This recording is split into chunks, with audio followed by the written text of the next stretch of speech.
All right, so to continue with our theme, the monster of ordinary circumstance, right? Think of it as you are making an illustration for a book that has that name. So you're developing it on that theme. But it can be anything. But it does need to be a mashup of the monster and some ordinary thing. So I have the example of Nico the Nighthawk monster of procrastination. Right?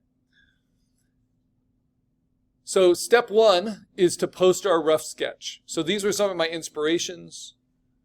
I wanted to do something that had to do with embarrassment over having bad hair, which happens to me quite a bit.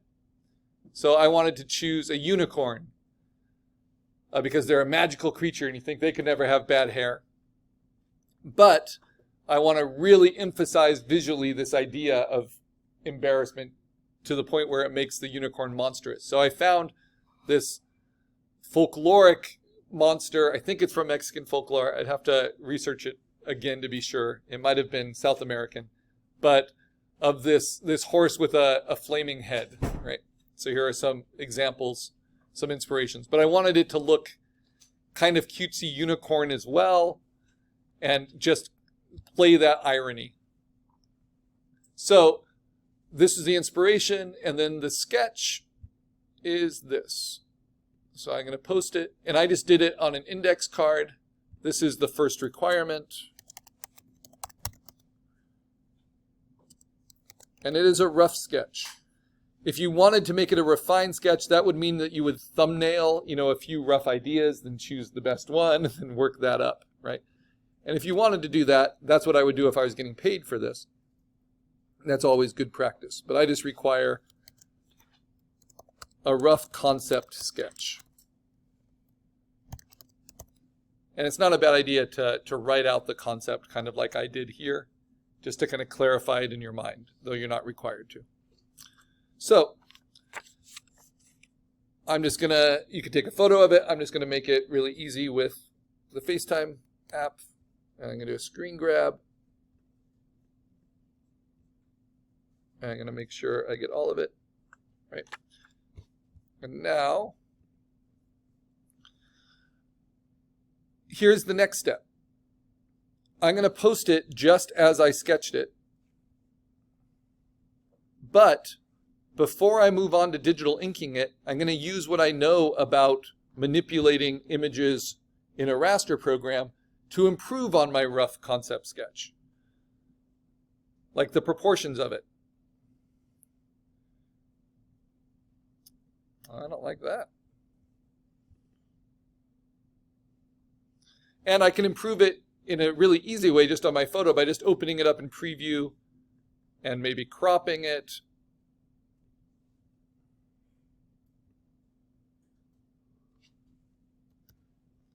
And playing with the levels. And maybe brightening up the midtones.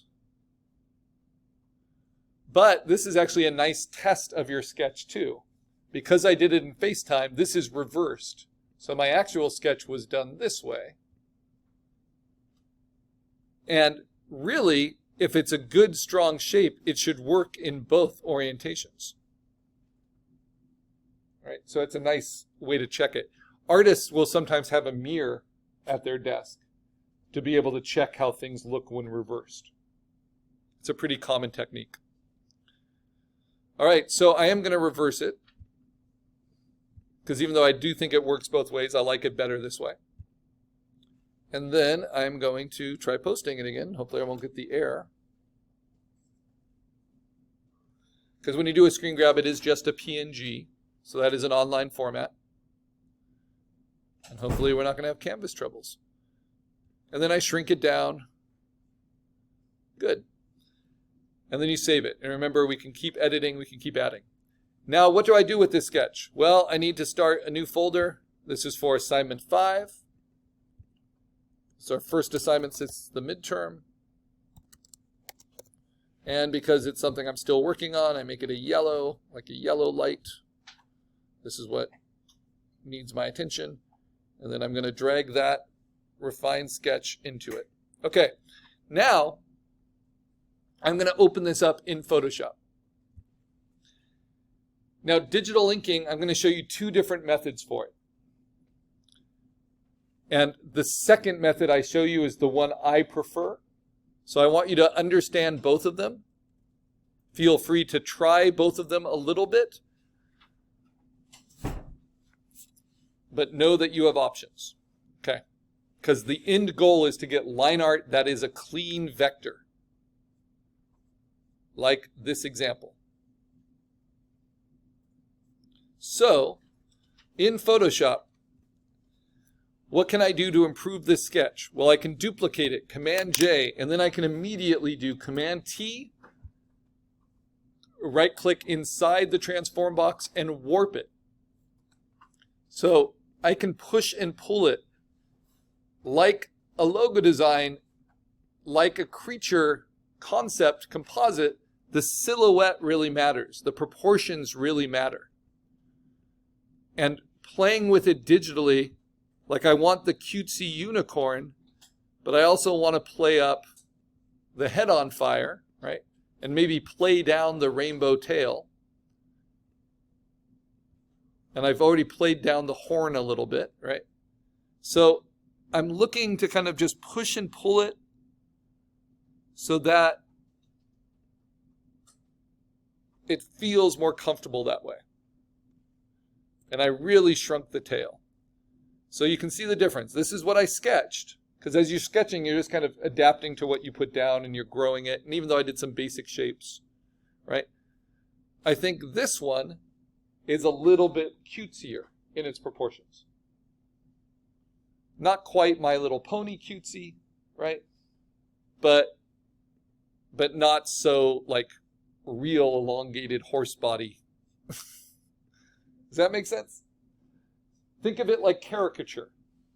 So if you take a photo of a person and then you just match that exactly, it's going to look pretty boring. But if you stretch that face in different ways and accentuate, what's interesting about their face, and then you do line art of that, that's going to be a caricature, right? And it's going to have more personality. It's going to point to the things you want it to. It's going to show more intention. So I think that does that. So now I'm going to onion skin it. And I'm going to first show you how you do digital inking, a way that a lot of people do for screen purposes, right? Which is raster digital inking. And then I'm going to show you how we can vectorize that raster. Now I'm not going to do the whole thing because, like I said, it's not my preferred method. But I'll show you enough so you can know how to do it if you want to do it for yourself. So the way I'm going to onion skin this is a little bit different. I'm going to make a new layer on top. So I used a little post-it note for that. And then I'm going to say edit fill with white. And I always use edit fill when I do the white, the middle gray, or black, so that they're not colored at all. They're exactly like pure white, pure black, or exactly middle gray.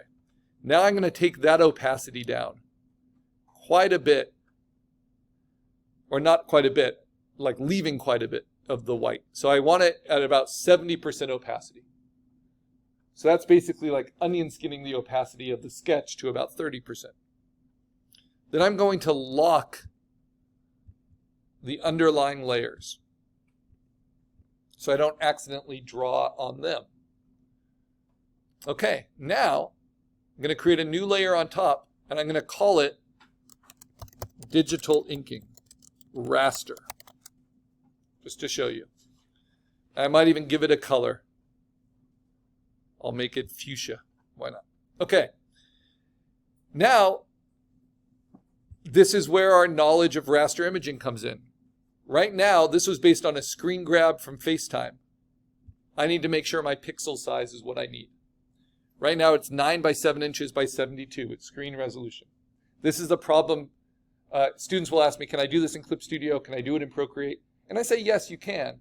But you need to make sure you're at print resolution, right? And print scale. Because that is the main problem with tablet, smartphone, like all of the consumer illustration apps, is they always, like Photopea, default to 72 pixels per inch because they're made to be seen on screens. And that just does not work for professional printing. So make sure you start with something that's at least 14 inches by 11 inches by 350 pixels per inch.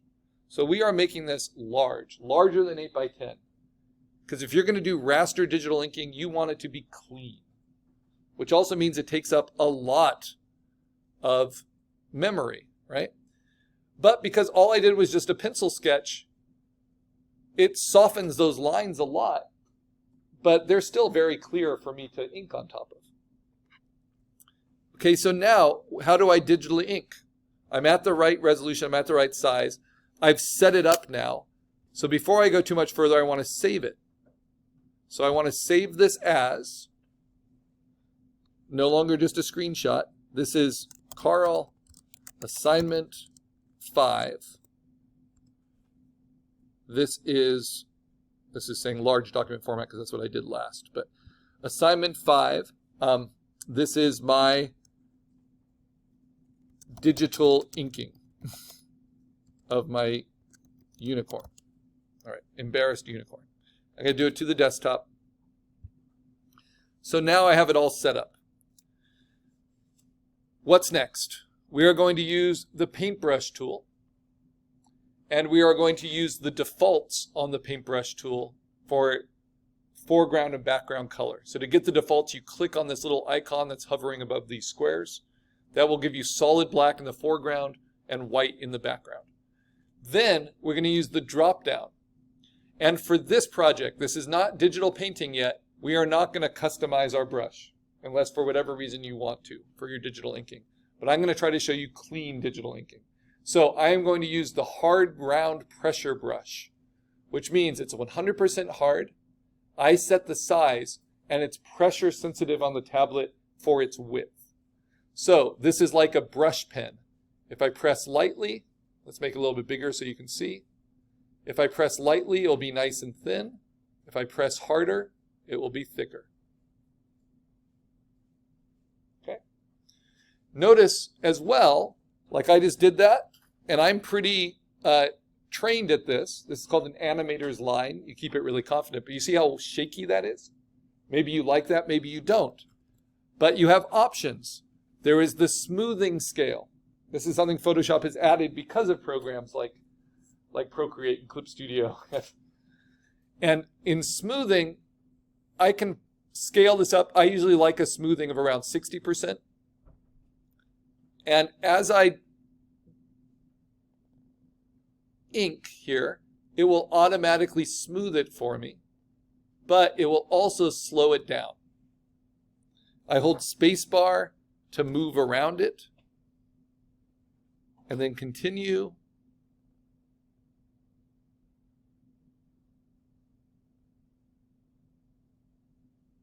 And then clean it up.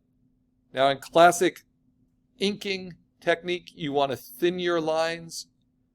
If you're not using a technical line, you want to thin your lines as you go towards the V's. So as I go towards these, the lines get thinner, right? And I have a lighter touch, and then I go to more stronger as I get to the convex. That's just kind of classic inking technique. If you wanted a technical line, what might you do? You can actually set your brush to not be pressure sensitive. Though I still think a stylus is far better than trying to do this with a trackpad or with a mouse. So what would that look like? I would use the hard round brush, and I would set my size, and then no matter how hard I press, like maybe for the skull this would be good, it will always be that width. But it seems like the flame should have more variety of width. Does that make sense? So I'm just going to quickly do this skull just so I can show you what I do next. And like I said, this is not my preferred method.